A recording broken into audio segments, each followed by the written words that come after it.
అందరికీ నమస్కారం. ఈ రోజు మనతో ఉన్నారు ప్రముఖ ఆధ్యాత్మికవేత్త, జ్యోతిష్య మరియు వాస్తు పండితులు బ్రహ్మశ్రీ గుండెపూడి శివశ్రీధర్ శర్మ గురువు గారు ఉన్నారు. మాట్లాడదాం. జై శ్రీరామ్. శ్రీమాత్రే నమః. శ్రీ గురుభ్యో నమః. గురుగారు, చాలా సార్లు మనకి కొన్ని భయాలు ఉంటూ ఉంటాయి, ఎవరికో చెప్పుకోలేనివి. గ్రహ బాధలు కానీ, మనకి ఎవరైనా ఏదైనా చేశారని కానీ, ఏదైనా నెగిటివ్ ఎనర్జీ, నరదిష్టి, ఏదో చేస్తున్నారు అని మన ఆలోచన కొంతమందికి మన కలుగుతూ ఉంటుంది. మీకు కూడా తెలుసా విషయం.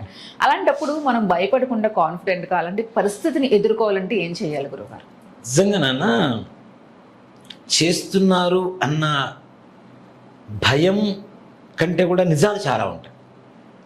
అంటే బయట నుండి మన ఒడ్డు నుండి ఎన్ని మాటలని చెప్పొచ్చు. ఎక్స్పీరియన్స్ చేసిన వాళ్ళకి, అనుభవించిన వాళ్ళకి ఆ బాధ మనకి ధూమావతి హోమాలకి అందరూ అలాంటి వాళ్ళే. ఎంతమంది వస్తున్నారు నిజంగా. అవును. ఇక్కడ అనుభవించేటువంటి వాళ్ళు చెప్పి ఉంటుంటే ఇలా కూడా ఉంటారా అనిపిస్తుంది. మీరు చెప్పింది ఇంకా చాలా తక్కువ. మనం ఇంకా అతిశక్తి అనుకుంటారనే ఉద్దేశంతో కొన్ని తగ్గించి చెప్తున్నాను. వాళ్ళు చెప్పుకునే బాధలు ఎన్ని ఉన్నాయన్నా? అవును, చాలా. అసలు ఇలా జరుగుతుందా అనేటట్టు నరకం అనుభవిస్తున్నారు జనాలు చాలా మంది. ప్రయోగ బాధలు, మనకు తెలియకుండా మనకు పట్టేటువంటి గాలి ధూళి భయాలు. నిజంగా కొంతమంది వ్యక్తులు అంటే ఒక దుష్ట శక్తి ఉన్నప్పుడు మంచి దైవత్వం దగ్గరికి రావాలన్నా కూడా భయం వేస్తుంటుంది. రానివ్వదు. ముఖ్యంగా అంతేదానికి నాన్న, అంటే వేరే దీనికి లింక్ చేస్తున్నాను అనుకోకండి. కొంతమంది గోకం రావాలని ఎన్ని సంవత్సరాల నుంచి ప్రయత్నిస్తున్న వాళ్ళు ఉన్నారు మన దాంట్లో. చాలా. ఎంతవరకు వస్తున్నారు? కొంతమంది టికెట్ బుక్ చేసుకొని మహబూబ్ నగర్ దగ్గర దిగిపోయిన వాళ్ళు లేరా మనకి మన ఎక్స్పీరియన్స్ లో? అవును. అంటే వాళ్ళకు ఉండేటువంటి దుష్ట కర్మ ఏదైతే ఉందో దాన్ని అంటే మంచి దారి వైపు మళ్లించడానికి ఒప్పుకోదు. టైం పడుతుంది. అక్కడక్కడే లాగేస్తూ ఉంటుంది ఎంతసేపటికి. అలాగే ముఖ్యంగా ఏదైనా చెడు మన వంటి మీద ఉన్నా, ఎవరైనా మనకి ప్రయోగాలు అవి చేస్తున్నా తొందరగా మనం దైవం వైపు అడుగులు వేయలేం. ఒకవేళ దైవం వైపు అడుగులు వేయగలుగుతున్నాము అంటే మనం పూర్వంలో చేసినటువంటి పుణ్యం కావచ్చు, లేదా మన కర్మ తొందరగా విముక్తి కాబోతుంది, దానివల్ల మనకి సద్గతి కలగబోతుంది అనేటువంటి ఒక శుభశకునం కావచ్చు. దీంట్లో ఆంజనేయ స్వామి వారి మళ్ళీ దీంట్లో కూడా ఓ మాట చెప్పాలంటే, లంకలో ఉన్న వాళ్ళందరూ ఎవరు? రాక్షసులే. రాక్షసులతో ముష్టిఘాత యుద్ధం చేశాడు ఆయన. అవునా? రాక్షసులు అంటే ఏంటి? మనస్సు. ఓ మాట చెప్పాలంటే, ఎదురువాడు మనస్సు మన మీద కుళ్ళు కుతంత్రాలతో చేసేటువంటి ఒక కుట్ర అనుకుందాం, ఒక ప్రయోగాలు అనుకుందాం. అలాగే మనకు తెలియకుండా మన దాటుడు సంబంధం వల్ల వచ్చేటువంటి కొన్ని రకాలైనటువంటి బాధ అనుకోవచ్చు. దాంతోపాటు ఆడపిల్లలు కానీ మగపిల్లలు కానీ మంచిగా తనలో స్నానం చేసి శ్మశానాల వైపు, లేదంటే శ్మశానాల్లోంచి వచ్చినటువంటి క్లాతులు ఎగురొస్తే వాటిని తొక్కుకుంటూ వెళ్ళిపోవటమను, ఇట్లా ఏదో ఒకటి తప్పనిసరిగా ఏదో ఒక రకంగా ఒక చెడు మనల్ని వెంటాడుతూ ఉంటుంది. దీంట్లో కొన్ని రకాల తప్పిదాలు మనమవుతాయి. అంటే వాటికి ఆకర్షణ కలిగి చేసేటువంటి రూపంలో మనం ఉండడం, రూపం మీన్ మన వేషధారణలో ఉండడం, లేదు కొన్ని ఆత్మలకి ఆత్మ సంతృప్తి లేక మనల్ని ఆవహించడం, కొంతమంది ఆత్మల్ని ఎదుటి వాళ్ళ మీద ప్రయోగించడం, కొంతమంది దుష్ట ప్రయోగాలు చేసి చేయటం. ఇట్లాంటి వాటి వల్ల ముఖ్యంగా నిజంగా చెప్పాలంటే నాకు ఈ మధ్య కలిగిన ఎక్స్పీరియన్స్లో చిన్న పిల్లల మీద కూడా చేస్తున్నాను నాన్న ప్రయోగాలు. మన మధ్య ఒక వ్యక్తి వచ్చాడు నా దగ్గరికి. ఏంటి అంటే అతను చెప్పే విధానంలో ఎంత బాధ కలిగిందో అంత బాధ కలిగింది. అతను అంటే నాకు ఒక, అది మంచో చెడు నాకు తెలియదు, చాలామందికి ఉంటుంది, ఒక ఇమాజినేషన్ నాకు ఎక్కువ. ఏం చెప్తున్నా నా కళ్ళ ముందు కనపడుతూ ఉంటుంది. నాకు ఇమాజినేషన్ చాలా ఉంటుంది నాన్న. ప్రతి ఒక్కటే నేను చూడగలుగుతా. అందుకని నేను అది ఎక్స్పీరియన్స్ అవుతుంటా నేను గ్యారంటీగా. మనం చెప్తున్నది కూడా ఎక్స్పీరియన్స్ ఎందుకు అవ్వగలుగుతున్నాను. ఒకటి నాకు ఏదైనా ఒక కథ చెప్తున్నారు, ఆ కథలో ప్రతి క్యారెక్టర్ నా కళ్ళ ముందు కదలాడుతూ ఉంటుంది. ఆ ఇమాజినేషన్ ఎక్కువగా ఉండడం చేత అతను చెప్తున్నాడు. వచ్చినప్పుడు అతను పడుకొని ఉంటాడట, వాళ్ళ పిల్లవాడు పడుకొని ఉంటాడట. టక్కని లేచి కూర్చుంటాడట. కూర్చొని అని ఉడుకుతూ ఏడుస్తూ ఉంటాడట పిల్లవాడు.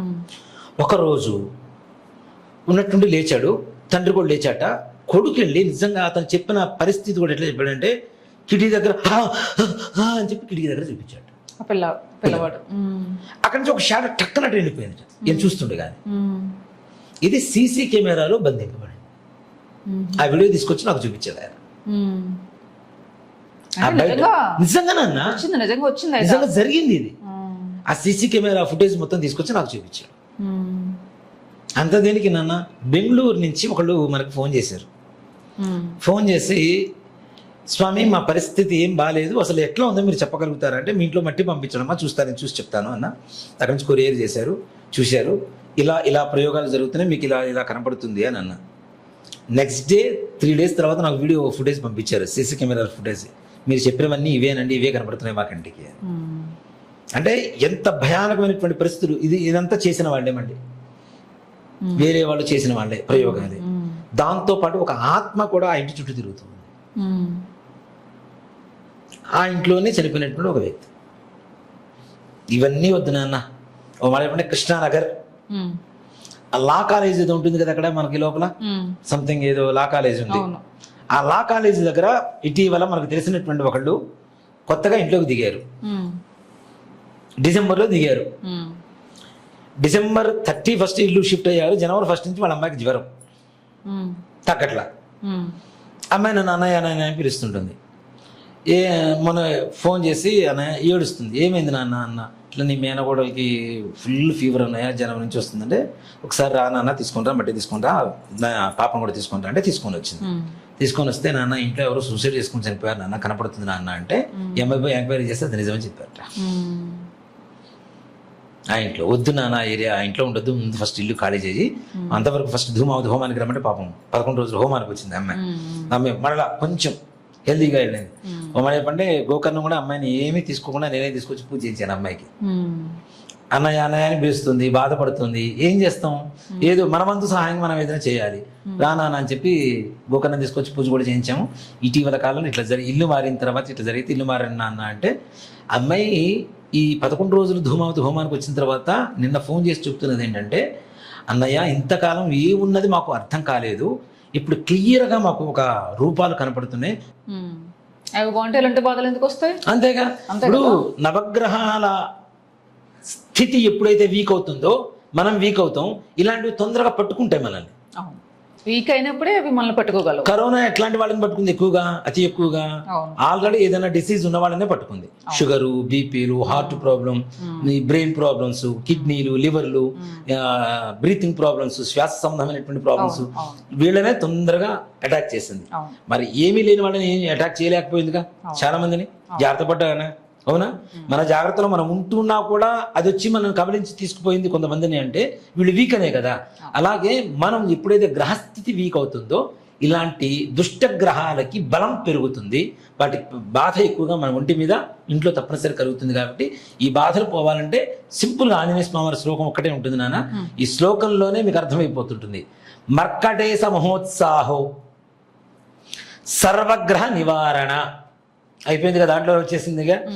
శత్రూన్ సంహర మాం రక్ష, శత్రూన్ సంహర మాం రక్ష, శ్రియం దాపయమే ప్రభో. శ్రియం అంటే లక్ష్మి కూడా దీంట్లోనే ఇచ్చాడు మన ఆంజనేయ స్వామి వారు. శ్రీయం అంటే లక్ష్మి కాబట్టి మర్కటేశ మహోత్సాహో సర్వగ్రహ నివార, సర్వగ్రహ నివారణ, మర్కటేశ మహోత్సాహో సర్వగ్రహ నివారణ, శత్రూన్ సంహర మాం రక్ష, శ్రియం దాపయమే ప్రభో. నన్ను రక్షించుగాక. ఎలాంటి గ్రహ బాధలున్నా, శత్రు బాధలున్నా ఇవన్నీ పోయి ఐశ్వర్యవంతులుగా స్థితప్రజ్ఞులుగా మమ్మల్ని ఉంచమని చెప్పి ఈ శ్లోకానికి అర్థం. కాబట్టి ఈ శ్లోకాన్ని మనమే కాదు మన పిల్లల చేత కూడా చదివించుకుంటూ ఉంటే తప్పనిసరిగా ఆంజనేయ స్వామి వారి అనుగ్రహంతో సకల భూత ప్రేత దుష్టగ్రహ బాధలన్నీ కూడా సమూలంగా నివారణ జరుగుతాయి. ఎలాంటి భయాలు లేకుండా ఉంటాం, ప్రశాంతంగా. మంచి శ్లోకం గురుగారు. అంటే ప్రతి ఒక్కరికి కావాలి, ఈ రోజు కావాలి నాన్న. ఏదో ఒక భయంతోనే ఉంటున్నాం. ఒక మాట చెప్పాలంటే ఇవి సర్వరక్ష స్తోత్రాలను కూడా చెప్పుకోవచ్చు వీళ్ళని. అంతే, అందరినీ రక్షించేటువంటి శ్లోకాలు ఇవన్నీ. కాబట్టి ఈ శ్లోకాలు అందరికీ అవసరమే. ఇలానే ఆంజనేయ స్వామి వారిది ఓ మాట చెప్పడం, మనం ఒక సిరీస్ చేసుకోవచ్చు.